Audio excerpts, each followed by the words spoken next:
Bonjour à tous, on commence ce tour de la presse sportive en France où l'avenir d'Edinson Cavani pourrait connaître un rebondissement. En fin de contrat avec le Paris Saint-Germain en juin prochain, l'Uruguayen pourrait rester dans la capitale française, annonce l'équipe. Après avoir fait le forcing en janvier dernier pour rejoindre l'Atlético de Madrid, le numéro 9 parisien ne serait plus fermé quant à l'idée de poursuivre l'aventure au PSG.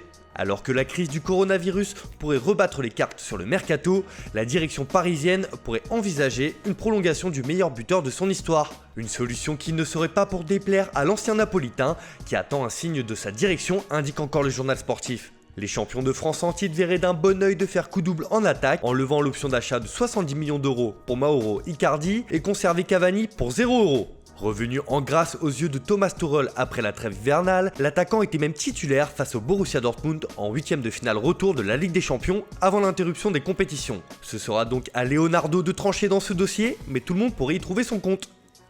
On file en Angleterre où le scénario de la reprise de la Première Ligue met en ébullition le royaume de Sa Majesté. Alors que le gouvernement britannique a dessiné les contours d'une reprise du championnat lors d'une réunion cette semaine, cela fait la une du Daily Express qui estime que le football rentre à la maison. Pour la publication, ce sont des premières lueurs d'espoir alors que le gouvernement soutient les plans visés à faire jouer les clubs bientôt. Une information qui fait aussi la une du Daily Star où le business est de retour avec notamment Arsenal qui serait le premier club à reprendre le chemin de l'entraînement. Dans ce plan de reprise, la Première Ligue n'ira pas au-delà du 27 juillet pour terminer la saison.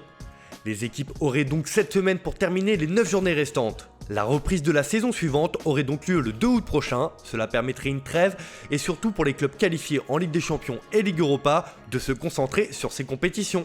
La Première Ligue reste déterminée à faire jouer les 92 matchs restants et espère bien retransmettre environ la moitié en direct et en clair. Mais pour que ce plan soit possible, il faudra que des tests Covid-19 soient mis en place à l'échelle nationale dans le football. Tous les acteurs seraient ainsi testés pour ne prendre aucun risque sanitaire. Direction l'Espagne où c'est Marc-André Ter Stegen qui fait la une du Journal Sport. Le gardien allemand est à la limite. Depuis plusieurs mois, le FC Barcelone veut prolonger son dernier rempart, mais sans trouver une entente commune. Sauf qu'avec la crise actuelle, la direction a indiqué à ses agents que si un accord n'était pas trouvé prochainement, celle-ci n'irait pas plus loin. Considéré comme l'un des meilleurs portiers du monde, l'international allemand voit des courtisans de renom s'intéresser à sa situation.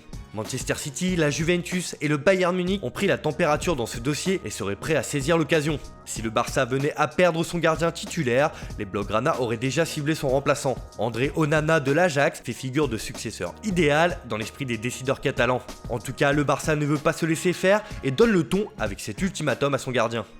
On reste en Catalogne où c'est un joueur qui a souvent fait la une lors du dernier mercato estival qui revient sur les tablettes du Barça. Il s'agit de Matthijs de Ligt qui fait la une de Mundo Deportivo. Le néerlandais recruté par la Juventus l'été dernier pourrait être inclus dans les négociations entre le Barça et la vieille dame qui ont décidément des envies communes pour le prochain mercato. Le défenseur a certes dit non au club catalan l'année dernière mais ses difficultés à s'adapter à la Serie A pourraient lui donner envie de rejoindre le Camp Nou. Toujours en Espagne, mais à Madrid cette fois, c'est un Français qui fait la une journal AS. Il fêtait hier ses 27 ans, il s'agit de Raphaël Varane. Alors que le Real Madrid tarde à trouver un accord avec Sergio Ramos, les merengues lancent l'opération Varane. Le champion du monde 2018 représente l'avenir de la Casablanca et une prolongation de contrat est indispensable selon la direction madrilène alors que son bail actuel court jusqu'en 2022. Arrivé en 2011, l'ancien Lensois attend un signe de sa direction après avoir apprécié la cour du PSG l'an dernier, mais le retour de Zidane sur le banc avait fini par le décider de rester dans la capitale espagnole. Dans ce dossier, la confiance règne, indique encore le journal. Le Real est dans les temps pour prolonger son défenseur et son cas est la priorité des dirigeants à l'heure actuelle. L'aventure de Varane au Real Madrid n'est sans doute pas terminée.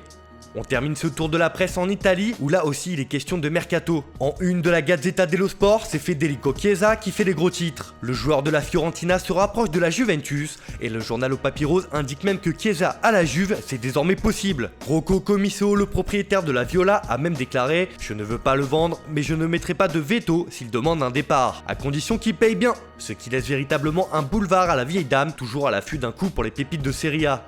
Il s'agira désormais de convaincre le joueur de rallier le Piémont alors qu'il est courtisé un peu partout en Europe. Voilà, c'est tout pour aujourd'hui. Merci de votre fidélité. On se retrouve dès demain pour une nouvelle revue de presse. En attendant, prenez soin de vous et restez chez vous.